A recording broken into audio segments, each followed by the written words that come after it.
Welcome to As I Live and Grieve, a podcast that tells the truth about how hard this is. We're glad you joined us today.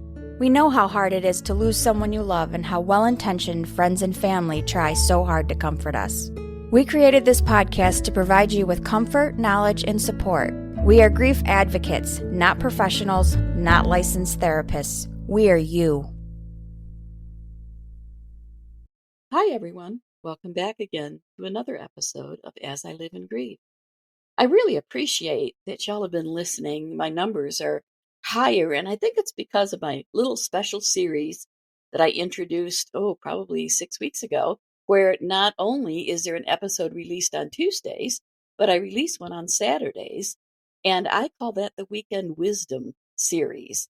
Those are just podcasts that I think there's a little bit more of a lesson in there of some kind. Whether it's additional insight, some extra inspiration, or a very, very special story, I've tagged a few of my guests and put them in the Saturday series. And so far, the numbers seem like you're loving it. It is a limited series, though. So I think probably after maybe 13 episodes, we'll see what happens. But keep listening. I really appreciate it. With me today is Becky McCoy. Hi, Becky. Thanks for joining me. Yeah, thanks so much. I'm really excited to have a chat. Oh, I'm really looking forward to this one. We're going to talk about spirituality, and hopefully, maybe our listeners might get a different perspective. I'm certainly open to it. To get us started, to kick us off, would you just speak directly to our listeners and give them a little bit of your background, please? Sure. I've kind of been all over the place, geographically and emotionally and life experience-wise. 10 years ago, in my late 20s, my husband died when my oldest was 2, and I was still pregnant with my youngest. Oh, And that kind of, was a sharp turn in life absolutely. I had not seen coming. Yeah. So the last 10 years has been learning how to be a single parent, learning how to live when everything that you had kind of counted on or planned on has Right. disappeared. And yeah, I particularly, one thing was really comforting to me. My dad had actually died a couple years before that, and writing had become a very therapeutic Right. thing. And so that has kind of now turned into writing and speaking and leading retreats and helping other people also navigate what happens when life falls apart and how do you deal with that? Yeah, I think it's interesting. There are a lot of people who, when they are devastated by grief and they finally kind of make it, I hate to say through because you're never really finished with it. No. But when you make it to a point, I guess, that is kind of transformative. I kind of use the analogy of the caterpillar and the butterfly. And grief in that first devastating phase is like being in the chrysalis, and your body Yep. is completely breaking down. Yep. You are just at the lowest of lows. But eventually, there is a time when you decide, you make a conscious or subconscious decision to move forward, and you start to redefine yourself. Yeah, That's kind of absolutely. like the butterfly moment, if you will. And many people who go through that devastation of grief are creating or have created a legacy in that they know how awful it is, how ugly, how hard, how painful it is. And they want to try to support others and help them, kind of lift them up as they're going through that process. Yep. You've done the same thing. This podcast is the same thing. Almost every one of my guests has reached that point. So I think it's really interesting, and I so appreciate and respect the work that everyone is doing in this vein. If only this type of thing would translate to other things in society, but that's a whole different podcast. Yeah, That's a whole different podcast. it's tough because, you can try and explain grief of any kind. It could be the loss of a person or a job or a home or right. But people don't get it until they've experienced it themselves. And Right. And even if they say lost a parent, and then they lose a spouse, it's entirely different. Losing my husband has been one of the most difficult things of my entire life. Sure. And I mean, I've gone through phases where I've been homeless. I too was a single mom, but mine was due to divorce, not death. I've lost both parents. I lost my husband, and I also lost an infant who was less than 24 hours old. every one of those, each of those situations was entirely different. Yep, absolutely. I was a different age. I was kind of in a different place mentally, emotionally. They're all different. So it's difficult to really summarize it and say, this is what it's going to feel like, because chances are it's going to feel different. Yep. You know, just know that you're not alone. Absolutely. You're not alone. Now, I read in your profile a phrase that kind of jumped out at me. Okay. And that was probably when I immediately sent you a message and said, would you like to be a guest on my podcast? And that phrase was spiritual formation. You help people with spiritual formation. Yep. Can you help me understand and our listeners understand what that is? Yeah, it's a phrase that comes out of the Christian tradition, but it is absolutely applicable to anyone's faith or spiritual life. And the idea is it is a set of practices that help you grow in your spiritual life and deepen your spiritual kind of awareness. I love the definition of spirituality that my friend Charlotte Donlin uses, that it's how we connect with ourselves, with the people around us, with the world around us, and with the divine, whether you call that God or the universe or, whatever terms you feel most connected to. So spiritual formation is, what are the things that help you with those different levels of connection? What are those things that deepen those connections, make them more meaningful? What are the things that help you feel settled and grounded? And this perspective, the formation word, that there's this ongoing forming of your spirit. There's this ongoing process that is always happening, no matter how old or young or, wise or foolish you are. There is always this process happening. And so spiritual formation is just about being intentional about that. Interesting. And we know that, again, initial phase of grief, there is a component at some point of anger, intense anger at whatever greater power or energy or whatever we believe in, that happened to us. Yes, absolutely. Because we put our belief in that higher power to watch out for us. To guide us, to protect us, if you will. So there's this anger. How do you redirect that? How do you kind of pick it back up and restructure it and get back on track? Well, I think the first thing to acknowledge is that initial anger is really healthy, because you're recognizing that what has just happened is not right and shouldn't happen. And so it's okay to be angry for a while. People are always shocked when I describe that first night after my husband died, and just all I could feel was rage. But that's okay. That's a healthy part of grief. And it is healthy to let yourself feel that. The problem happens when you let it kind of ferment and turn into, the word just fell right out of my brain. Resentment. That's the word I was thinking of. Yeah. So you let it turn into resentment. And that's when it starts to be just damaging to yourself, right? If you hold on to that anger for an extraordinary amount of time, you will mentally, emotionally, physically, spiritually see effects and side effects of that. And so it doesn't mean that letting go of the anger means that you're okay with what happened. It doesn't, I'm not pleased that my husband died when I was 8 months pregnant, right? Of course. But there comes a point when that anger isn't helpful. That anger isn't, like you said, I don't like to use the word through with grief either. It's not something that you kind of come out on the other side with. It's a companion with you forever. It kind of gets smaller, or sometimes I like to say it gets smaller and smaller and smaller. That's not helpful for some people. Some people need to think of the grief as staying the same size, but that the container we carry it in grows over time. So it becomes much more manageable, and you have much more room for other things in your life.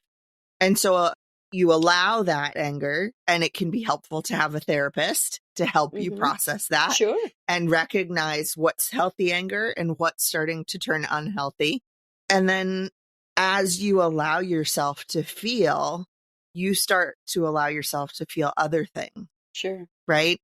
Yeah. And there are so many emotions associated with grief, and Right. they don't come in any specific order, and they don't, sometimes you circle back a few times. Mhm. Yep. But one of the things that I have learned personally is that I have to let myself feel every single one of those emotions, especially Mhm. the anger, because if I try to ignore it, it Mhm. will hunt me down and force me Right. to deal Yeah. with it. Yeah. So I think a lot of people are afraid of that anger. Yeah. I think in general, people are afraid of those intense emotions. Absolutely. And I think somebody had said to me at one point that whatever emotions you feel, those are healing Hmm. emotions, not emotions that will heal you, Right. but they are healing. It's a process. And you Absolutely. have to go through those. You have to feel them Yep. as ugly as they are. And that's the ugliness of grief for Yep. me, are Yep. those intense emotions. Yeah. Hopefully, most people go through them, move on to another one, and over time, the intensity Hmm. will lessen. But Yeah. I find it helpful, or I encourage people not to think of emotions as good or bad. right. Because if we feel a quote unquote bad emotion, right, like Mhm. anger or Yeah. whatnot, we kind of try and correct ourselves. Like, oh, no, no, no, Right. don't, that's bad. Don't feel Right. sad. Don't feel, Right. only feel Right. happy. Be grateful for the time you had with them. But that's not Mhm. helpful. Right. And Right. so seeing that all of emotions are human Mhm. and normal and Yeah. healthy, some Yeah. don't feel good. Right. Like Some of them hurt. I would rather have a daily phlebotomy appointment than cry, right? Like Absolutely. I don't I would agree with I that. don't love it, but it doesn't mean that crying or sadness is bad. And so having to kind of reorient your perspective on emotion really help them not to feel less overwhelming or not to feel more manageable, but to have their place. Right. And you shouldn't stuff your emotions, right? Oh, yeah. I mean, that'll turn into chronic depression and panic attacks real fast. Mhm. Yep. I know from experience. Yeah. And a lot of us grew up feeling that way, that our Yeah. emotions were too much for the people around us, or that if you're having these, what some people Yeah. think of as negative emotions, you're not grateful or you're not behaving appropriately. And so I think it's really important that we shift our understanding Yeah. of emotions as being normal, healthy human Right. things to Right. experience. Yeah, one of the obvious pieces of evidence I can think of now, as far as getting our emotions out, Hmm. are this new trend in these businesses where you can go and buy some time in a room Yeah. and get like a Yeah. sledgehammer Rage or, a rooms. big Sure. bat or something, and you just have a chance to just destroy stuff. Yep. And that just kind of demonstrates you have to get those emotions out of you. Yeah. Now, if you're not prone to go to one of those places, especially by yourself, Hmm. I really think you should have a friend go with you. Yeah. But you could always go somewhere, go for a walk in the woods, and when you're by yourself, let out that primal scream Hmm. if that's what you need to do to get that rage, that intense emotion out of you, or sit down by a tree and cry. Yep. You can do it in your own home as well, but sometimes I think just being outside, Hmm. surrounded by nature and everything, sometimes I think there's more to absorb that emotion. Yeah. And then when you get home, you don't have that emotion in the same room with you. Absolutely. Yeah. So, I have been so grateful that more and more people are talking about emotional regulation and right. learning the skills of how do you regulate your emotions. I remember when my mom's dad died, later that day, her and her siblings gathered up all the candles, like all the taper candles in the house, and they Okay. just stomped and jumped all over them. And I thought, I was like 9, that they've gone off the Yeah. edge. Like, this is so weird. But now looking back, the only way my mom had to explain it was, oh, well, it's easy to destroy and easy to clean up because it's just wax Oh, and you can just sweep it up. yeah. But also recognizing, oh, that was a tool for emotional regulation. They had all of this grief and this anger and this sadness that needed to go somewhere, right? Mhm. And so that's been, for me as a parent, raising my children as I'm grieving and they're grieving, to find those things. We're not, daily smashing candles. I actually don't think I've introduced that to them. I don't want to clean it up. They might discover it on their own at some Yeah, point. I'll suggest it at some point, but it's been really important to me for them from a young age to find the things that help them when they're feeling so overwhelmed by emotion. Can you give us an example of something that maybe helps them?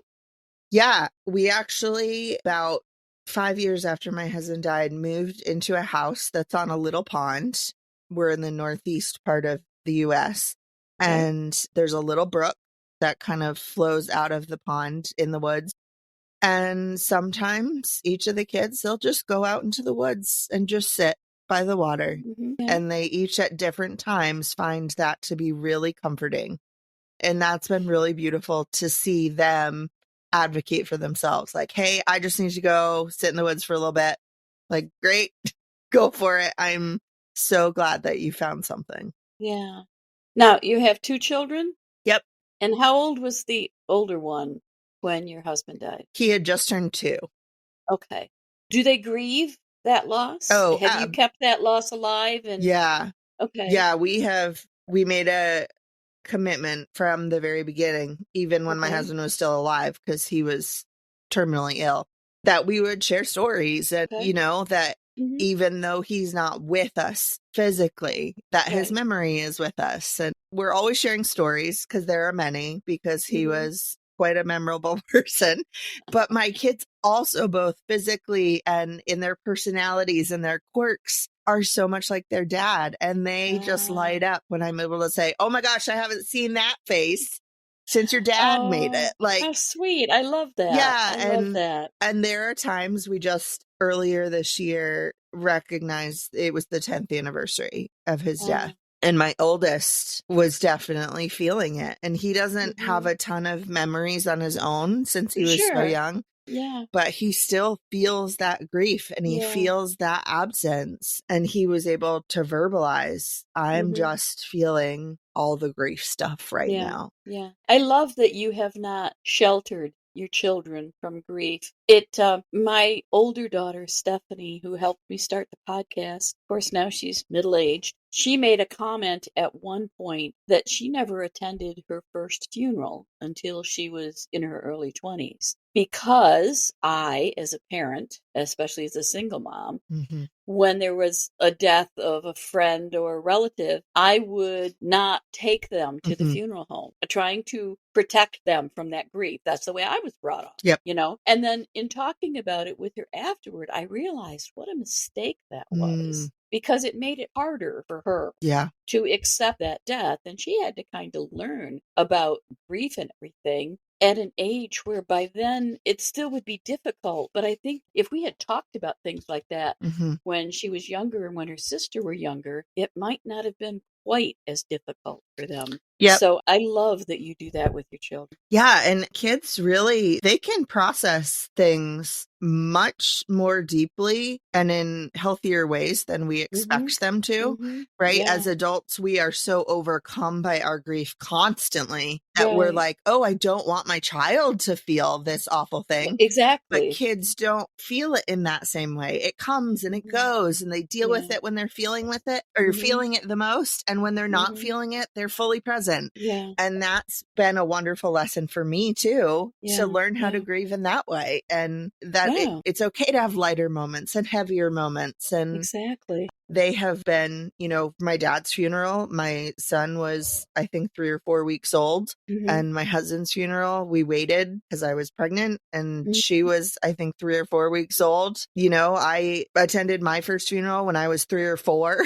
I kind of joke that it's like a morbid hobby of mine to go to funerals because I've just experienced so much loss. But when it becomes normalized, people are less afraid to talk about it. Right. And that's one of the things that I'm hoping this podcast will do is normalize it just a little bit. That's wonderful. I want to go back to spiritual formation again, because many people grieving will mention that they've lost their faith. Kind of, how do you start with someone like that to kind of help them with that perspective of spirituality? Yeah, well, it depends on kind of how they're willing to explore. Some people want book recommendations, so I keep a pretty extensive list of different books and resources like that. I personally see a spiritual director, and that's kind of like a spiritual companion. It's someone who walks alongside you and, to use some Christian language, is someone who, as you're talking, is listening for the Holy Spirit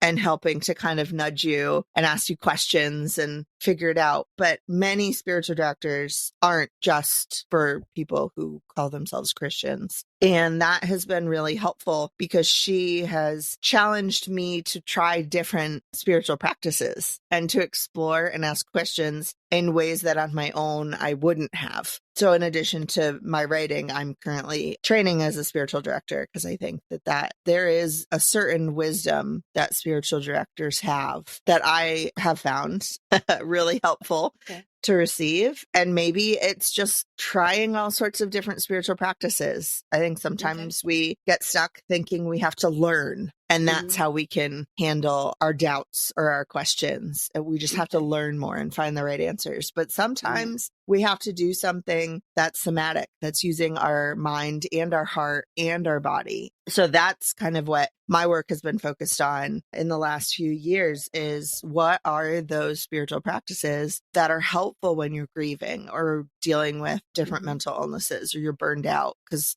kind of physically and emotionally, they all feel very similar a lot of the time. Yeah, I'm sure they do. Okay, a couple questions jumped out to me as you were talking.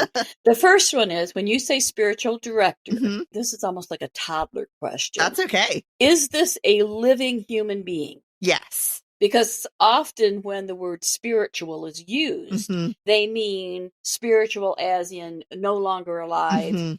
They're talking more about the energy component of that. No, so this is a living human being. So it's not a therapist. Okay. And it's not like a clergy person, a pastor or a rabbi or whatnot. It is someone who is dedicated to meeting with you, usually like once a month or every other month. So not super, super often, that listens to your questions and reflects questions back to you and just helps you become more aware of what are you really processing. Okay. Thank you for that. Yeah. And how do you find a spiritual director? I mean, I don't remember ever seeing a job listing for one. Spiritual Directors International is an organization that keeps a list of spiritual directors. There, at the moment, there isn't like a certifying board. Okay. So that makes it a little tricky, because some people will market themselves as spiritual directors, right? Who maybe aren't trained. So it is worth asking, where did you get your training to become a spiritual director? But really, it's about finding someone that you connect with, that you feel comfortable and safe with. And that may take a couple of tries. My spiritual director is not the first spiritual director that I met with, because I needed someone who was really willing to go into very deep, abstract questions with me, right? So all of that may feel really overwhelming, but going to that website would be a good place to start. Absolutely, because those will all be spiritual directors who have received Now, do training. they also have their own training program? No, so there's lots of different ways to get trained. Okay. All right. And then the other question that popped up was, you've mentioned spiritual practices or something that your director may suggest for you. Sure. Can you give us an example or two of what type of things those might be? Sure. So I like to think about them in a few different categories. There are things that people probably already do. Maybe they meditate or they pray. Those are spiritual practices for sure. There's also the more like ancient traditional Christian spiritual practices. And, I say that because that's where my background is. Right. And different faiths will have their own ancient practices. But so there's like Lectio Divina, which is reading, whether it be scripture or a poem or a quote, and reading that over and over and over again, and just being curious and noticing what comes up for you. Similarly, there's Visio Divina, which is looking at art and seeing what kind of jumps out to you. What questions are you asking? How are you feeling? Walking labyrinths is one of my personal favorites. And that can be paired with prayer and meditation. And then I think of the more kind of abstract spiritual practices that we don't think of as spiritual practices, but really are, because they connect us with ourselves, with each other, with the world, and with the divine. And that's storytelling, whether that be between people, sitting down with a friend and sharing stories, reading a great book, or, I very invested in theater and musical theater on various different levels, because I find those stories to be so grounding and so inspirational. Food, travel, you could call it pilgrimage, creativity, curiosity. These are all spiritual practices. A lot of them sound like adventures almost. They sound like things that are very intriguing. So this whole spiritual formation sounds really intriguing to me. It really does. And I'm sure there are listeners out there that are kind of, oh, tell me more.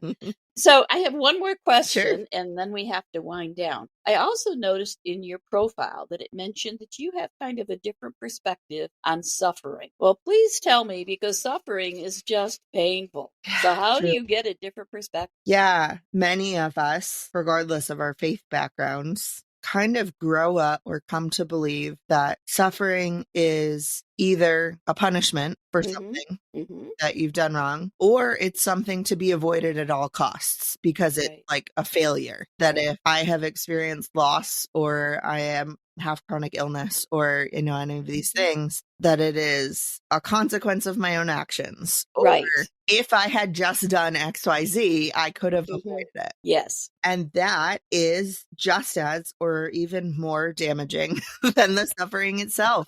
There's so much guilt and so much shame. And as I've been doing the spiritual formation work, it just keeps coming up over and over again that suffering is just something that happens. And it would feel nice if we could for sure say, God caused this to happen to me, or I could have prevented this if only I had, because it helps us feel like we're in control of something, right? Sure. Point fingers. It's not my fault. Yeah, right. And learning to let go of that, and they're accepting that maybe not everything has a cause, is really difficult.